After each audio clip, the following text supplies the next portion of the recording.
You will notice after a while of looking at counters that on your mental plate you will begin to form or develop an impression that gets stronger with time. Keep calm.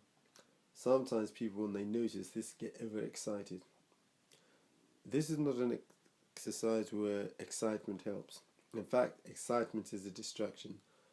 So we would encourage you, don't allow yourself to be excited until after the exercise. Then you may do somersaults and cartwheels and climb all over the building and run non-stop around the street screaming, "Eureka, Eureka, I've done it."